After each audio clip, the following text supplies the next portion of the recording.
Welcome, everyone. Really excited to be meeting today. I'm Katie Capuzzo, Director of Community at Wise, and together we're a global community dedicated to empowering the next generation of women in sales. Huge thanks to our partners for making events like this possible, but a special shout out to AlphaSense and Donaldson for lending us the panelists on screen with me today. Career pivots aren't always about starting over. They're about recognizing what already translates, building on what's missing, and creating credibility for where you want to go next. And so we're going to be diving into all of those things and our panelists' personal experiences with this topic today. Joining me in that conversation is Katie Ditano, Global VP of Sales Development at AlphaSense, and Adrianne Bork, Director of Sales Operations and Product Management at Donaldson. So, Katie, let me hand it over to you first to tell us a little bit more about yourself. Sure. Hi, everyone. I'm Katie. I lead sales dev at AlphaSense, where I've spent the last 5+ years building out a global team. I think a lot of you are on this call, so hi. I see you. Not really. I actually don't see you, but I see you You're there. metaphorically. Yeah, you're there. I know it. Um, so my career has really been shaped by stepping into roles before I was really fully ready on paper, and figuring out how to build skills along the way. So this topic is super real for me. Outside of work, I live in Short Hills, New Jersey, and I live with my husband and our two daughters, Lulu, who's 3 and won't keep her pants on, and Ellie, who's 19 months old and is an absolute tank. We have our hands full, and it's been super fun and absolute chaos at the same time. We recently took our girls to Disney, and it has become our full personality now. So we're fully in our Disney princess era. Oh, I love that. I haven't been to Disney in years, and I'm sure it's a whole new lens when you have kids. So, how fun. It really is. Our family did a stack ranking of who had the most fun in Disney, and I was rated number one. So. I love that. That may come up again in our conversation today. Adrienne, what about you? Yeah, sure. Well, thanks everybody for the opportunity to be here today. As Katie mentioned, I'm with Donaldson. I actually just celebrated my 25th anniversary last month. So Big doesn't milestone. feel like that, but my whole career has been actually within the same company. What's pretty cool about Donaldson, when I started here, I had a goal to stick around for 3 years and I was going to move on to something more interesting and exciting. And they have just come up with all kinds of challenges and opportunities, different roles along the way, and just kept me going. I don't know exactly how many roles that I've done since I started, but I've worked anywhere from customer service, sales management, channel management, also currently working on sales operations and product management. So just doing a lot of cool things. Outside of work, I have 2 kids. I have an 11-year-old son and a 14-year-old daughter, so middle schooler, high schooler. They keep me on my toes with all of their activities. We do a lot of sports. My son does robotics. I drive them everywhere, and I'm looking forward to a permit and a license in the near future. But yeah, being a working mom is crazy, but we make it all work and juggle everything. And my husband is a great partner in all of it too, so I'm lucky to have him. I love that. We were chatting a little bit about motherhood, working. We had a session, as some of you may have attended a couple of weeks ago, quota and kids. So we'll tie back to that potentially throughout the conversation with both of these ladies' experiences too. But I love, Adrienne, that you said being there for 25 years at Donaldson is a mix of challenges and opportunities. And that will again come up in today's conversation as we hear a little bit more about how y'all have developed the skills for the roles that you currently have, but also throughout your careers. Throughout this conversation, y'all, if you do have any questions, drop them into the question box at the bottom of your screen, or you can just throw them into the chat. We should have around 10 minutes or so at the end that we can get to those. So throughout, whenever you think of something, just drop it in there and we'll get to it in a bit. All right, let's kick it off with a question for both of you. And we'll start with you, Katie. How do you separate an actual skill gap from a confidence gap when you're thinking about what's next? I mean, in sales, it's usually a confidence gap. Like, I think you have to be really honest about when it's actually a skill gap. So if it's something I've never done before, maybe I'm an SDR and I've never closed a deal, that's not a confidence gap. That's just I haven't done it before, right? I lack the repetition of closing deals. So I think about it as have I done it? If yes, it's confidence because I just need to do it more often and then I'll be good at it, right? And if I haven't done it before, I need more exposure. And I think confidence comes from evidence. So if you don't have that confidence in it yet, then you can go and create those experiences for yourself. Hmm. That's a great take. Adrienne, what about you? Yeah, and I think I agree with Katie. There isn't always a lot of skill gaps, but for me, really, it's that minimum experience that's required to do the job. So a skill gap could be if you want to switch fields. Let's say I want to go into accounting tomorrow. I might need to go back and take some classes and learn those skills. I think those are genuine skill gaps. But that confidence gap to me is really more about having that willingness to stretch a little bit beyond your current experience. I think a lot of those types of gaps are really, like you said, Katie, just learning and having that experience and having somebody coach you along the way. Not necessarily something that you're never going to be able to learn. Just haven't done it yet. Hmm. And that stretching that you mentioned, when you recognize that, okay, I've now defined what's an actual skill gap versus a confidence gap. What are you telling yourself in that to be able to kind of cross over maybe that mental hurdle to push forward? Do you want to go, Katie, or? Oh, I was looking at you to go. Go ahead, you go first. Okay, yeah, I think for me, you really have to truly believe that you can do it. You can't go into something that's a confidence gap with a doubt, right? I think you have to know inside, you have to believe inside that you can do it. You've all heard the fake it till you make it. Well, that's kind of true in some aspects. But I would also say, you know, try to find some resources, people around you that can help you maybe practice or hone that skill or give you some advice if you are still a little bit nervous and it does feel like one of those confidence gaps that you can't overcome. Hmm. Definitely. I think sometimes it's like, and I have these conversations quite often, but sometimes it's like, just for a moment, think with the person next to you doing the exact same job as you, would they be wondering if they're qualified for this, or would they be wondering if they have a skill gap, or would they have a confidence gap, right? And 9 times out of 10, they don't. And I think and 9 times out of 10, I just made that up. Like it's a lot of the time, it's a us thing and not a actual skill thing. Hmm. I think that's a great point too to call out. It is usually us and how we are interpreting something or thinking about ourselves. So, love that y'all shared those pieces of advice to get over it. Katie, you've grown from earlier in your career as an IC in sales roles to leading sales development teams now. What were the biggest skill shifts required as you moved from individual contributor into leadership? So many. I really just thought I'd be good at it. I kind of just thought, hey, I'm a senior AE.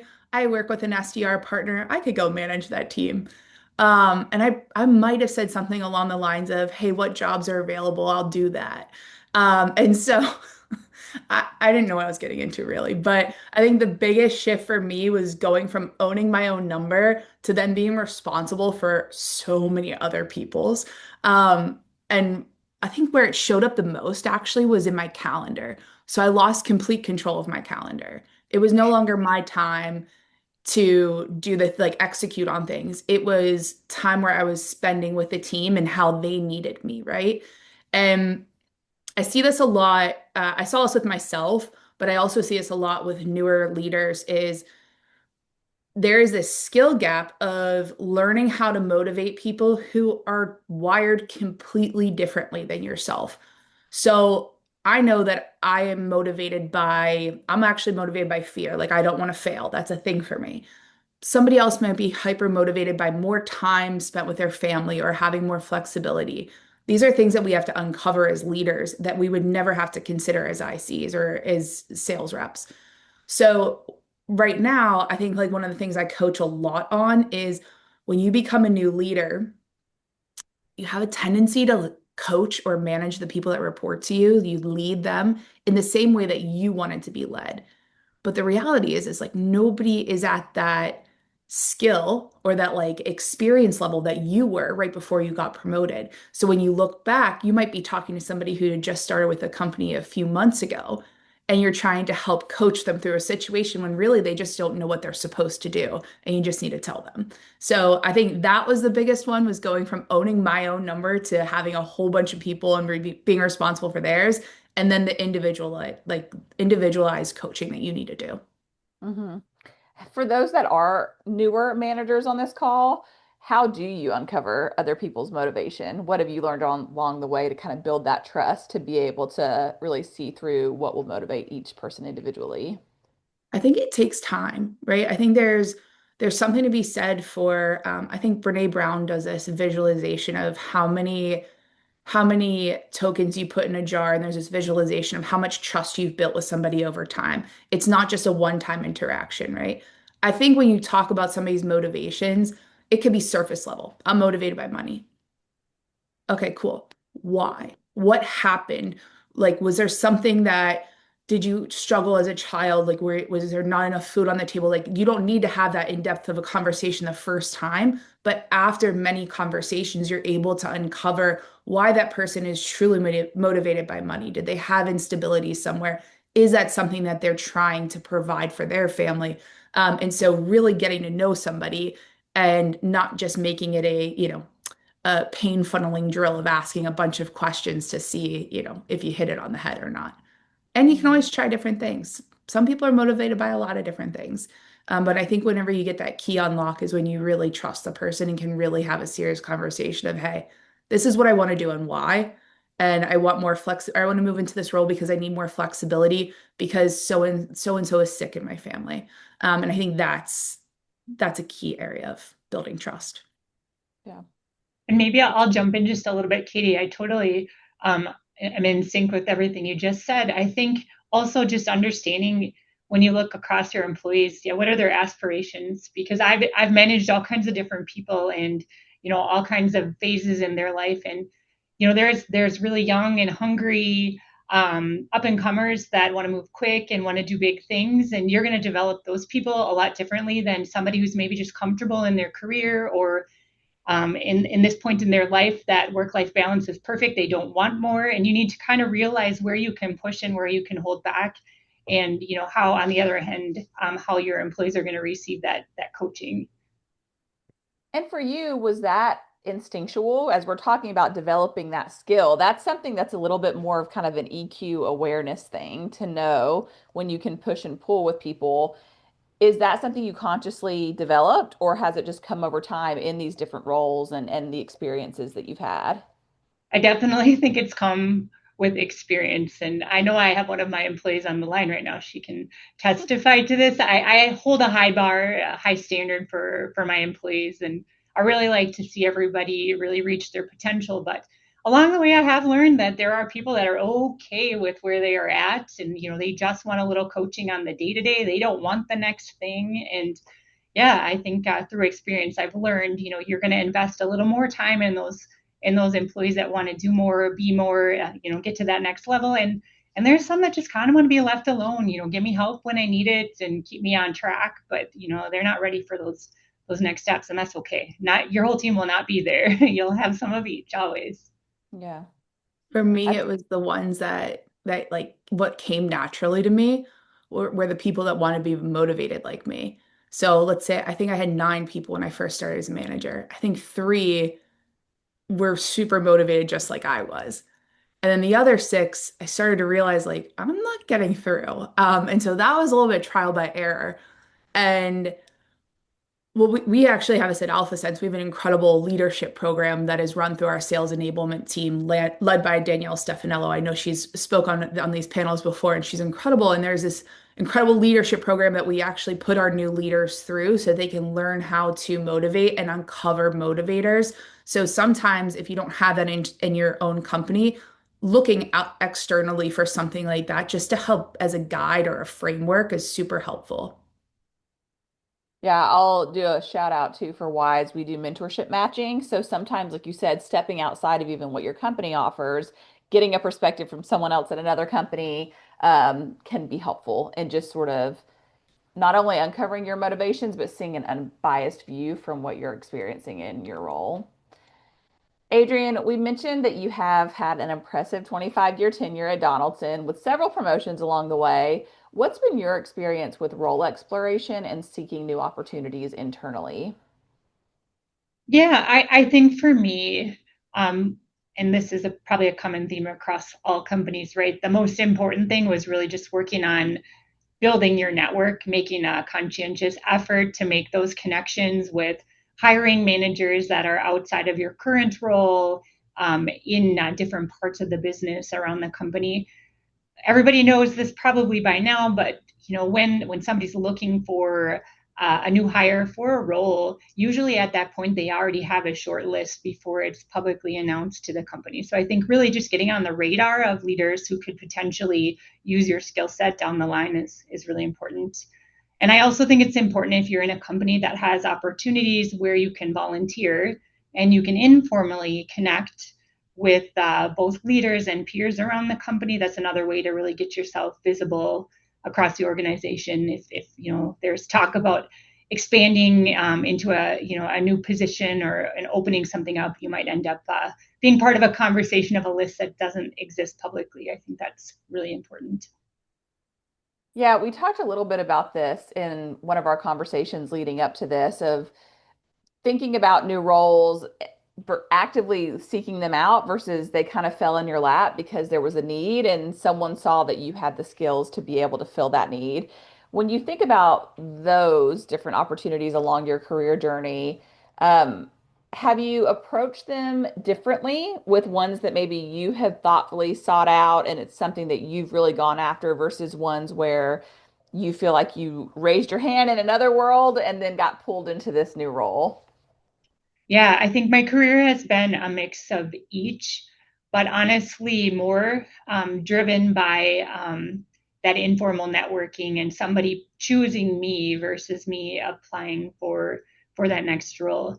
And I think for me, part of it is when you are in your current role, you want to try to get those kind of stretch types of projects or get involved in if there's any kind of enterprise wide projects where you could represent your business, any place where you can really just build your skill set and kind of, it's your tryout basically for some of these other business leaders. I think it's always helped me to be, tapped for potential new roles around the company.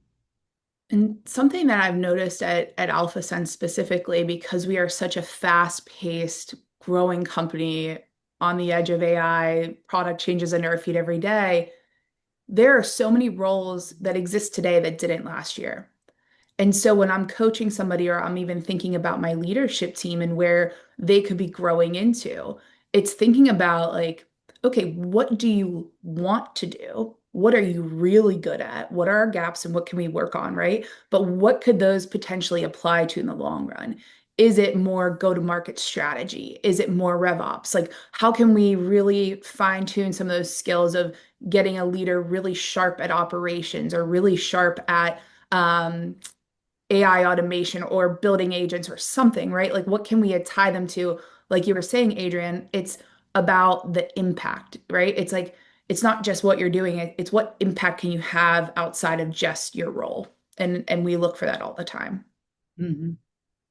I guess that ties into also having a good back and forth with your manager. Not everyone is going to have that, but I think being able to advocate for yourself in the skills that you have in the areas of the business you see opening up, as much as you can hopefully have advocates in rooms that you're not in to do the same. This question is for both of you, and Adrian, we'll start with you. When someone wants a role they've never had before, what evidence should they bring into interviews or internal conversations to prove that they're ready to take on that added responsibility? Yeah, it's a good question. I've been through all kinds of interviews for some positions I've been hiring for in the last couple months. And I can say what works and what doesn't work in the interview cycle. I definitely, even though I know that, and I truly believe when someone comes into an interview and says, well, I've never done this before, but I've been able to do anything that I've been thrown my way. And as much as I want to believe and trust you, that's probably not going to get you that next job. You really do need to help me connect the dots between, what your experiences have been and how does that tie into the new role. especially if it's a role that's a little different than what you're doing today. Come in with real concrete examples of how I've done this skill. And, maybe it wasn't exactly in the same, format, but I've done these skills in this role and they transfer to this role in this respect. So help me paint that picture, so that I can trust that yes, you can pick it up and learn it even though you haven't done it before. But definitely spend the time to look through that job description and find some really good examples that you can talk me through and win me over. Yeah. Katie, anything else there? Yeah, absolutely. I think especially when you're doing it internally, you have this incredible lever to pull. Go ask the people doing the job, right? Like, Mm. what was your biggest challenge the first day you started? Or what is the biggest aha moment or any hidden Easter eggs here of, things I need to be aware of, right? You have this secret sauce of having that path to go find out the real deal. And I'll take it a little bit more from the approach of I will take it before the interview. So if you are currently working at the company, your interview doesn't happen the day that you go in for your interview. It happens every day before that, right? Like you have a reputation, you have a brand, you have a proven track record, hopefully. You've had every single day that you are in your current role, it is an interview, like you get that exposure, whether that's to your manager, to a director of a different team. If you're an AE and you want to go into marketing, you have an opportunity to dig in as to why leads are working or why they're not, get more involved in campaigns and start building those partnerships. And that doesn't happen when you walk in for an interview. That happens every single day before that. Hmm. Other than just showing up, following through, do y'all have any tips on building that brand for yourself? Well, I always start with what is it? Like I think I know like hypothetically what I want my brand to be and it's pretty positive, but I don't know what are the words or what do I want to be truly known for. So I think the first is what I would do is I do like a long form talk to ChatGPT of like I'm a train of thought thinker. You probably could tell from this panel. I'm just going to talk through it. So I'll talk to ChatGPT and be like, all right, here's what I'm thinking. This is what I love about working with this person. I'd like to be more like this. Here are the things I'm really good at. Here are the things I know I need to work on. Here's what ultimately I want my daughters to know me for. Like, I'll go through every angle of this, right? What do I want to be known for? Why do I want to be known for it? Maybe unpack that a little. And then see where it comes back. Because I don't know if it's a confidence or whatever thing, but I might not say that I want to be known as the best at this. I might say that. But if I say it out loud to ChatGPT, or you could do it like pen and paper, like you could do it however you want. But if you actually see the words that you're saying, it's really easy to see what you actually want to be known for. And it might not be what you thought it was, and that's okay too. So that's where I Yeah, would start is like name it. Name what you want to be known for and like be honest with yourself. There's no wrong answers. Sorry, go I ahead. agree with you. Whether you're doing it through Chat GPT or it's just something that, is maybe part of your goals and development, but make sure, yeah, you know those main important things that you really want to define you. And I would encourage you too to find those peers, those mentors, those coaches that can help you validate that you are actually portraying, that brand that you want to portray. Because it's one thing to want to be a brand or to be seen as a certain type of a person, and it's another thing to be on the receiving end. So make sure it matches. If there's something that's really important to your brand and other people aren't seeing that, you might need to try to figure out ways to to change the perception, right? Turn that around and make sure that if there's pieces of your brand that aren't intended, that other people are picking up, that you know maybe there are some skills that you need to work on if it's maybe negatively impacting you too. So both ends. Yeah. Yeah, those are great points on both sides too. Figuring out what you want your brand to be and then also having honest conversations to determine if you're on that path or if there are things you're missing with how you're coming across. Katie, you've shared that there's a shift happening in sales development, and I would argue across Every industry, especially in sales, in part because of the adoption of AI. So tell us more about what you've recognized and then how you're coaching your SDRs to adapt to that. Yeah, it's such a timely question. It must have been about a year and a half ago. Does everybody remember when LinkedIn was like, SDRs are dead? And it was like the thing, like that was the hot topic. There was this huge narrative around how SDRs were going out of business. Like they're just out.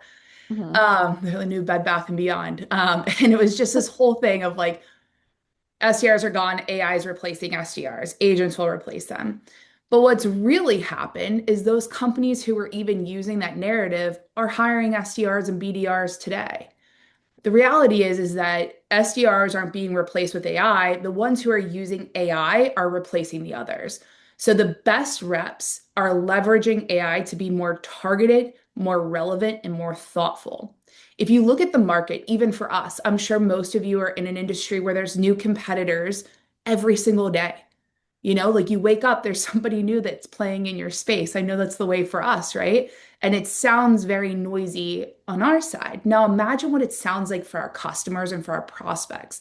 So, what we're finding and what I'm seeing is SDRs and just anyone really who is able to be incredibly clear and incredibly relevant gets through. So it's not about like doing more, it's actually just about being more precise. And so if you're sending a targeted message that's landing in it's like the right message at the right time with the right person, you will get that meeting. And it's helping them cut through that noise. And it might take you a few tries to get there, right? Like, I don't know how many people on this call have a product, or if you're in software, if you're in AI, and you can show maybe a research report or a screenshot that you did, or showing how your product or what you're selling helps that person, and making sure you truly understand what they struggle with. And you can use AI to help you with how to speak to this persona. What are their top priorities right now? What are their top challenges? Things like that. Do you So have a tool of choice that you prefer? I don't. We use a number of tools and we are still trying to maximize our current tooling for everything that has been coming out, right? There's a new release or a new update all the time. Mhm. Preference wise, I think it depends on what you're doing. If it's like call recordings or if you're doing outreach, honestly, our secret sauce is using our own product because we have so much content and so much data that nobody else does that we can really use that as for targeted outreach. So I guess AlphaSense is my secret sauce tool there. Right. Y'all heard it here first, AlphaSense. Mhm. Adrian, anything there you would add before we move on? Yeah, I mean, it's cool to hear. We're at such a different place in our AI journey. We're a manufacturing company, and some of this technology takes a little while to catch up. But definitely in a space in my sales operations world right now where we're starting to use more AI or thinking about kind of those first steps of how we can use technology to make us better. And I think Katie has it down. It isn't really about replacing all of us with a robot. That's going to have the same message to everybody. It's really being able to have the right info in your hands when you're in front of the customer, and like you said, to match up really to what that opportunity is or what that person needs to hear, and really also just summarizing the loads and loads of information that's out there and just bringing it into a place where our salespeople, on the phone with a customer, have it right at their fingertips, and they have the full picture without having to do all that research, and wasting all that time. So I'm excited. Like I said, beginning of our journey here, but I think it's the future, and we're starting on that journey now. Yeah. I last week had a project that I needed to do and had no idea where to start. And so I pulled up Perplexity and said, I have no idea where to start on this project, but here's my problem and here's what tools we currently have that maybe could help, but I don't know what the best one would be. And I think for me, the biggest learning was just talking to it like a human in a way of saying, I don't know, clarify that. I don't know what that thing means when it would respond to ultimately get where I needed to go. But it is fascinating. We're all still learning from it. And no matter where you're at in that journey, there are resources available. We did a talk on the AI Unlock with a company called Udemy that we have that we can link out for y'all that want to learn more about some of their suggestions too. Adrian, when you think about your own career pivots, what skills turned out to be transferable regardless of title? Yeah, right. I think probably for me, the most important is really just a willingness to learn new things. Yeah, the world is changing. We just talked about this. There's going to be new tools that come up all the time. And it's really important, no matter where you are in your career, is to really dig in and learn what those tools can do. How you can use leverage those tools to be better in your role. I think sometimes, you can get into a career and be here a little while and you get a little complacent. And sometimes, you start to see people, will maybe comment that, I'm going to learn what I need to learn when I have to learn it. And I think those are the people that really get left behind, because they really can't take advantage of all of the really cool data and information that's coming our way. So that's been one thing super transferable, learning all those systems and tools, because in a company like ours, big corporation, we're using these tools across many businesses and across the world. So those transfer pretty easily. And I would say this is probably goes without saying, but really hard work. In every role, I think you just have to go a little bit above and beyond. There's times where it gets tough with challenging work-life balance with a family at home, but there are nights where you just have to work a few extra hours, or mornings where you have to start a little early, just to get a project across the finish line. And I think your managers will see that. Will see that you are taking those extra steps, and you're going to really rise above your peers when they see that you can do the hard work when it needs to be done. So I think those are really two important things that I've learned along the way. I kind of wish I had prepared those ones too. They're so good. Yeah. I think those are, yeah, I totally agree with you on those. I think mine has been the like selling, not necessarily in like the most obvious way, but because it's all about getting the right message to the right person at the right time. And that applies to whether you're selling a product, an idea, or a strategy. So that has come up in every role that I've had, whether that's like selling the vision or selling the comp plans. Like, I mean, it literally is selling and understanding what people need, why they need it, and being able to explain, how we can help that. Other transferable skills, humility. I would say maybe I didn't have this earlier in my career. And there was a point where I felt like I was truly the smartest person in the room at one of my previous companies. I had been there forever. I was like, oh, I know why we don't do this or why we don't do that.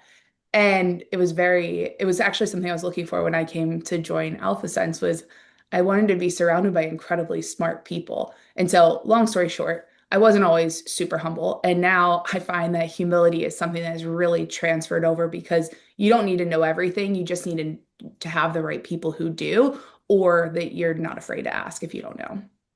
hmm Those are great traits. I'll keep us moving since we're getting close on time. For both of you, how have mentors, managers, or sponsors helped accelerate your pivots? And what advice do you have for those looking to build a trusted network like that? Katie, we can start with you. Sure. So I would say that the network becomes really powerful when the people you're talking to understand what you're actually looking for. So they can know you, but you need to know what you're really looking for and if they understand that. So when I was looking for a job, I was part of a reorg during COVID and it was a wild ride. And so I had reached out, when I was looking, it was just a weird time for all companies. And I wanted to go work for a company where they were getting funding or where people were putting their money. And that's kind of hard to just Google at the time. And so I reached out to someone in my network who was connected with my now boss. And I said, hey, what's going on? What do you know about him? What do you know about the company? What's going on behind the scenes? And he had said, like, hey, they are like a very good company. He's an incredible person, which I can validate he is. And he said they are getting funding and like they're shopping for it right now. And so he gave me that insight that I wouldn't have been able to find on my own. And that only works if they know, like if you've built a real relationship, one, like you can't just ask anybody that question, right? They're not going to tell you. You have to build the relationship, but then also they have to know what you're looking for. Yeah, That's I, how. I agree with you, Katie. And I think a lot of times when you're thinking about who you want in your network, you have to be pretty purposeful about those decisions too as you're moving in your career. Not any one mentor isn't going to give you everything, right? Everybody has their strengths and weaknesses. And I think it's really important early on to identify what are those skills that you want to hone in on, and maybe who is a good match, who demonstrates those skills in a really real way where you can connect. And as you said, for both sides, having that conversation about, hey, this is really something I want to learn from you, in our mentorship. If it's a formal mentorship, is really important. It helps both sides, I think, make sure the conversations are, focused on those skills specifically. And I think, you need to have a mix of mentors in your network, informal, formal, male, female, in your industry, in your role, and outside. Every single one of those can give you different pieces of your network that can, come in handy at different points in your career. Like it could be, giving you a referral, or it could be somebody that can, refer you to another job in another company, or can, just vouch for you in, line in the lunchroom or something like that. So you need all of that. And really, my last important piece on mentorship, I think it took me a while to learn this. I've had a lot of mentors. It is totally okay to dump your mentor. And I don't mean that in a mean way, but if you do get matched up with a mentor along the way that isn't a good fit, just like any kind of relationship in life, it's okay to end a mentorship professionally, but early, right? If you're not a good match, you're not learning and growing, it's okay to end a mentorship and start a new one. Find that person that's going to really help you reach your goals, because you can waste a lot of time with a mentor that isn't a good match. So maybe speaking from some experience. Hmm. Yeah, in my own personal career pivot journey a few years ago, when I pivoted from higher ed to tech recruiting, I have now gotten looped back in with someone I worked with in that higher ed capacity in my role now. So you never know, to your point, Adrian, like when these people are going to come into your life again or out of your life, and where it makes sense to share ideas or to part ways. So I think that that's helpful across the board. A reminder for everyone, if you do have any questions, drop them in now. We've gotten a couple so far. So we'll answer this last question and then move on to audience Q&A. What are you each still learning and developing for yourselves at this point in your careers? Adrian, we'll start with you. Okay, I got first. All right. I'm a little bit further along in my career. I still definitely have some time here, but I'm at the point in my career where I want to start giving back a little bit more. So it's been a huge focus for me to try to figure out ways that I can reach some of the up and comers, new employees, and really mentor, or kind of help guide them along their career path. I think for me, I had a lot of people that paid played those pivotal roles early on for me to get me where I am. So I'm in a payback mode for sure. And also, I think, as I said before, kind of that continuous learning journey, that not becoming complacent. I think that's still really important and relevant, and things are moving faster and faster every day. You got to keep up. And sometimes with busy family lives and all these other things competing for your priorities, you have to make it a focus to stay on top. And I think that's important. Katie? Yeah, I totally agree. Right now, I'm personally super focused on how to scale my impact without having to scale myself at the same time. And this is showing up for me both personally and professionally. I think at this point in my career, personal and professional are very intertwined, like deeply. So just like take that as like how I really live. And then I'm going to break out my response into two parts of personal and professional. So at work, it's really about how I'm building systems and developing leaders so they can be in the middle of it, right? And making sure that I'm supporting my leadership team to be able to take on the work that I'm doing and that I can 10x that or 20x that. And then at home, it's about being super intentional with my time. And I've, two little kids and I want to be present for that, but I still also love my career very deeply, right? And so I don't think there's anything as I think a career like a work-life balance is really I think it's like a really hard thing to explain, and I don't think it's real. I think it's more about setting boundaries for myself. And so where I need to like set those boundaries or where I need to ease them up is something that, I'm working on, I will be working on for a long time, but it is absolutely something that I am still learning every day. It's important. We're all still learning something. So the awareness around that and the ability to prioritize your time to focus on that is important too. Thank y'all for your answers on those. Here are some questions we're getting from the audience. The first one is, how do you advocate for yourself when you're in an entry-level role or still really early in your career? And either of you can jump in as you have thoughts on these. Sure, I'll hop in first, I think. So it's a great question. How do you advocate for yourself? And I wonder, maybe we take this a little step further, like who are you advocating to? Who's your audience?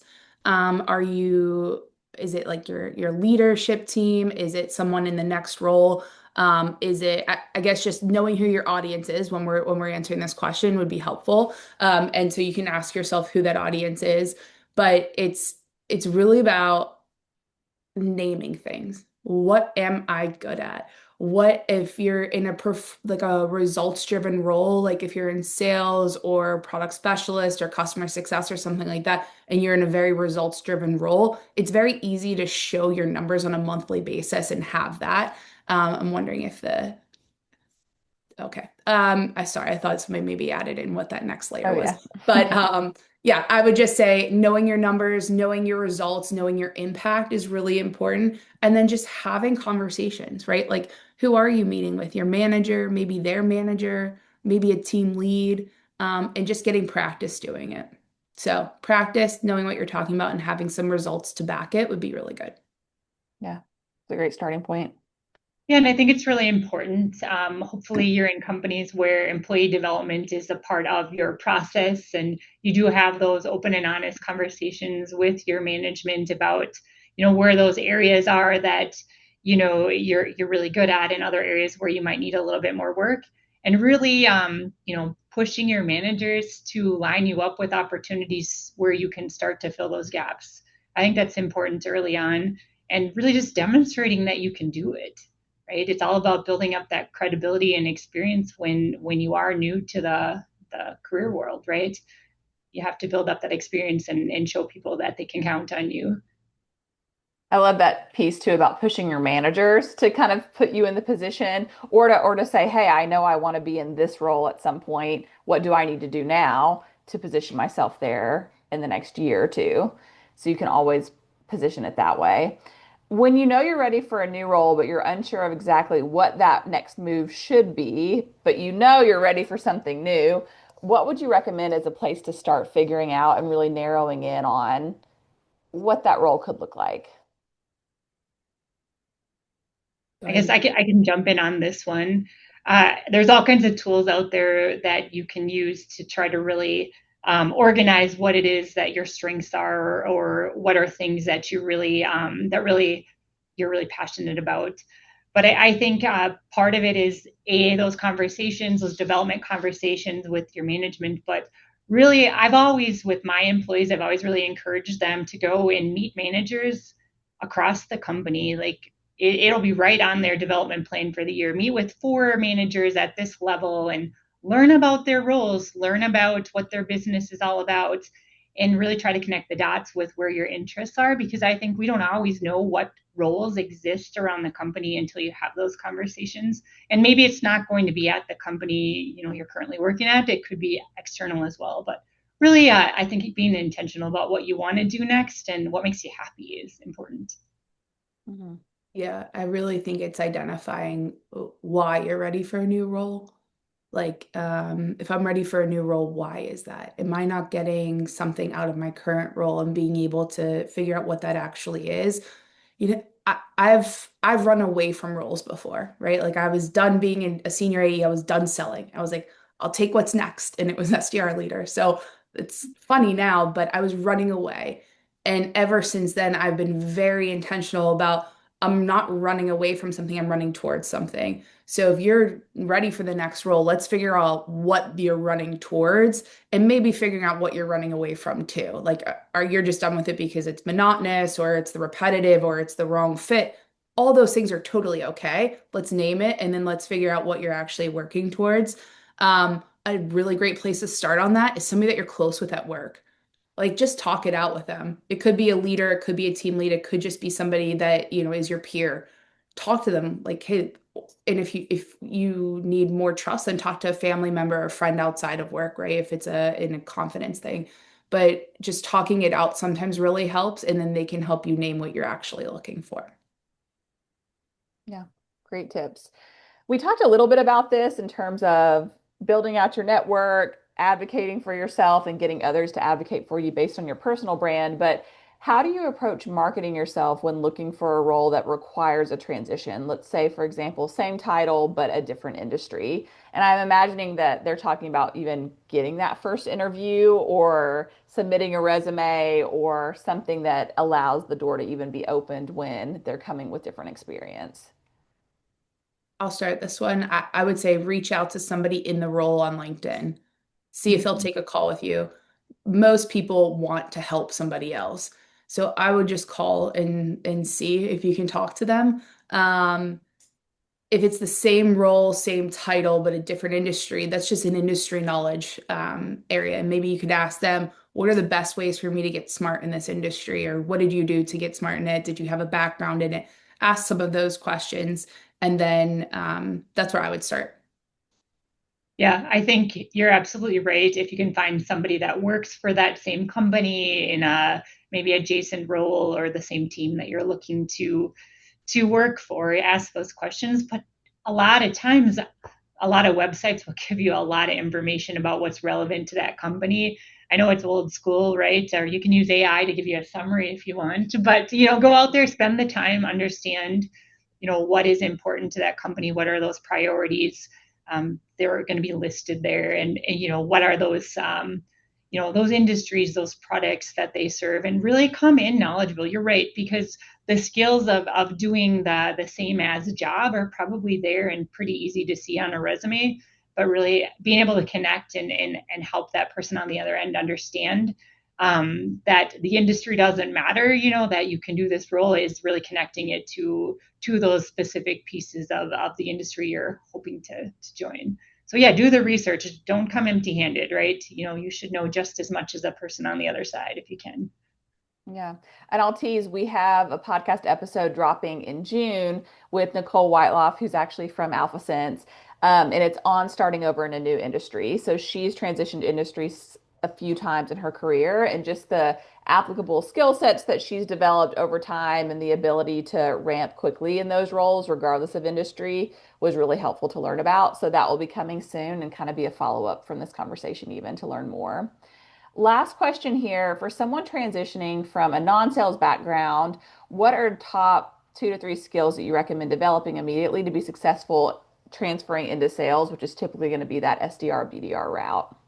Sure. So I would say the first thing is communication. So being able to clearly explain a value, ask good questions, and active listening, that all ties into that.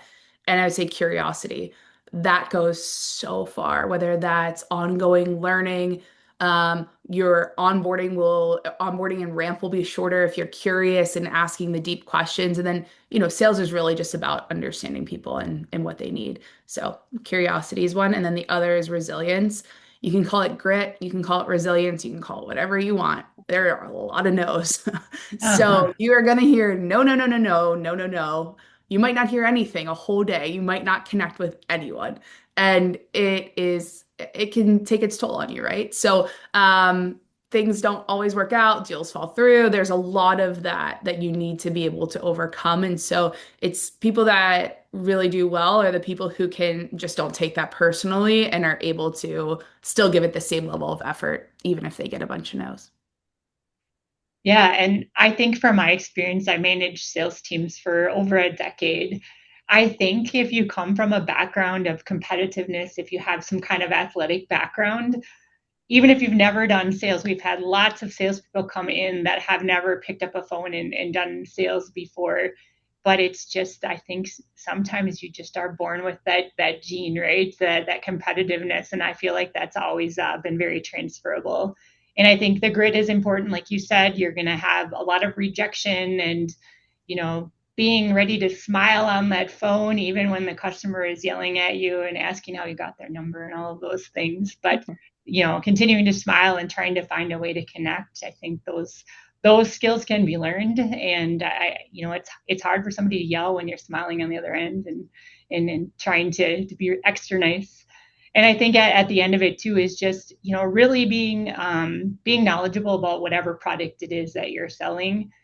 Spend the time to, ask salespeople around you that are good at the job, what are your tips and tricks? Spend some time shadowing people if you can.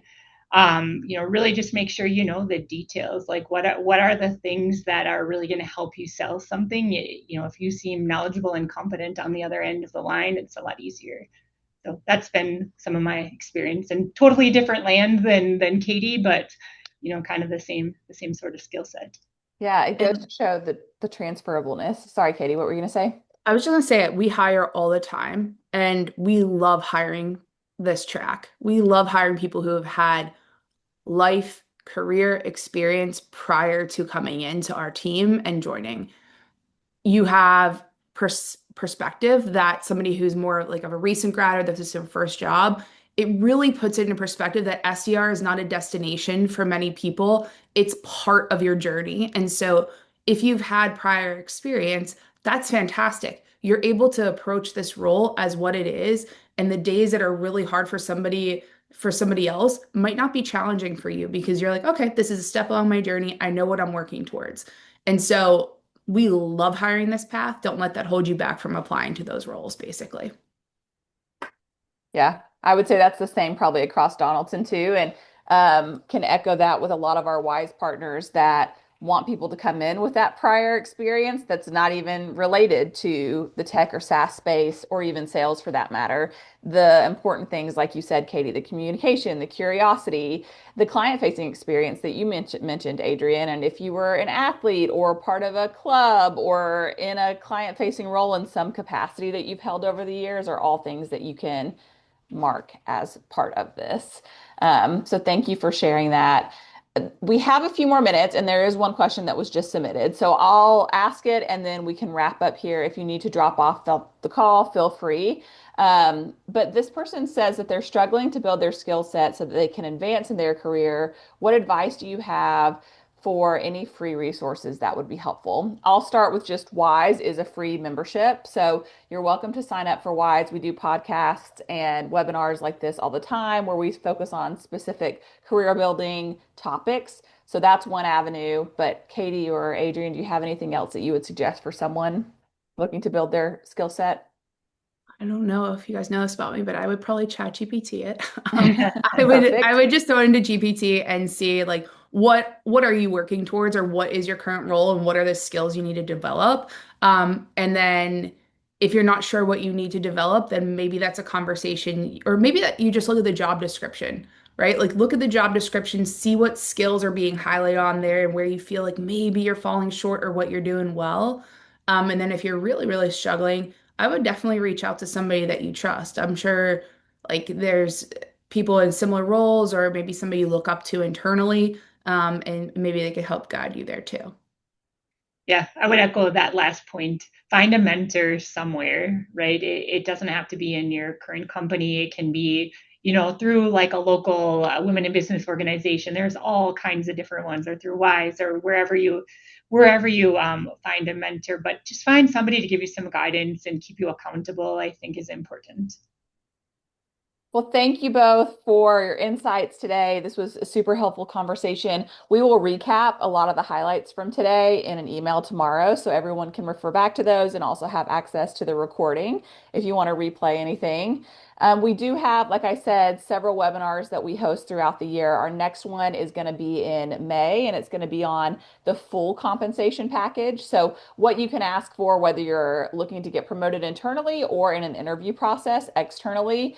Outside of just base and OTE, what are some other benefits that are important to consider when you're looking at accepting a new role? And then actually, AlphaSense is hosting an event for us in New York in May as well. So I'll send that in the recap email tomorrow, links to both of those events. If you want to come into the AlphaSense office, if you're based in New York or the surrounding area, that's going to be a fun conversation talking about from seed to scale, really advocating for yourself in your career, but also expanding that scope and your work as well. So excited for those conversations. And thank you again to our panelists. Have a good Thank day, you guys. everyone. Thank you.